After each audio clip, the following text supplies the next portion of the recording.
सूर्यदेव अपने पिता स्वागत सत्कार देखकर अति प्रसन्न हुए और उन्हें मकर नाम का घर दिया। इसके कारण शनिदेव को मकर और कुंभ का स्वामी कहा जाता है। इसके साथ ही सूर्य ने शनिदेव से कहा कि सूर्य जब मकर घर यानी मकर संक्रांति के दिन घर आएंगे तो वह धन धान्य से भर जाएंगे। इसी के कारण इस दिन हर साल मकर संक्रांति मनाई जाती है। धार्मिक मान्यताओं के अनुसार मकर संक्रांति के दिन ही गंगा मैया भागीरथी के पीछे पीछे चलकर कपिल मुनि के आश्रम से होती हुई सागर में जा मिली थी।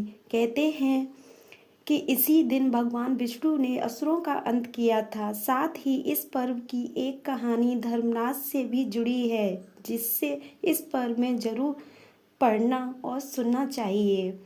एक गांव में एक बूढ़ी और धार्मिक ब्राह्मणी रहती थी जो बहुत दान पुण्य करती थी। मृत्यु के बाद जब यमदूत उसे लेने आए तो वह उनके साथ चल पड़ी। मार्ग में एक गहरी नदी आई तो ब्राह्मणी ने गौ माता का ध्यान किया और उनकी पूंछ पकड़कर नदी पार कर ली।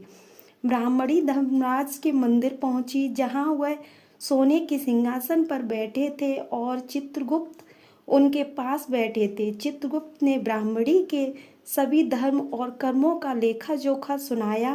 धर्मराज ने ब्राह्मणी से कहा कि उसने कभी धर्म किए पर धर्मराज जी की कहानी नहीं सुनी, इसीलिए बैकुंठ स्वर्ग कैसे जाओगी। ब्राह्मणी ने कहानी सुनने के नियम पूछे तो धर्मराज ने बताया कि इसे 1 साल 6 महीने या 7 दिन तक सुना जा सकता है और फिर इसका उद्यापन पूजा पाठ और दान करना चाहिए। उद्यापन में काठी, छतरी, छप्पर, बाल्टी, टोकरी, साड़ी, लोटे में शक्कर, बर्तन, मोती, मूंगा, यमराज और धर्मराज की मूर्तियां आदि दान की जाती हैं।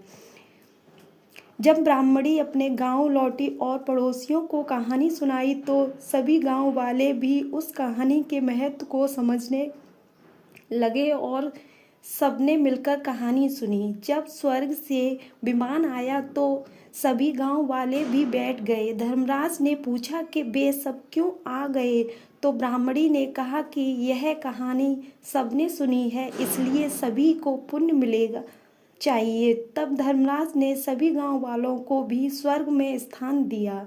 धर्मराज को यमराज भी कहते हैं, जो मृत्यु के देवता हैं और सभी जीवों के कर्मों का हिसाब रखते हैं।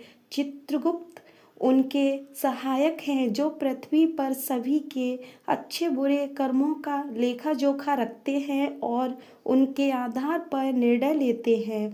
यह कथा इस बात पर जोर देती है कि धर्म का पालन, दान पुण्य के साथ साथ धर्मराज यमराज की कथा सुनना और उसका उद्यापन करना भी मोक्ष और कल्याण के लिए आवश्यक है। मकर संक्रांति के दिन गुड़ और तिल का दान अवश्य करें।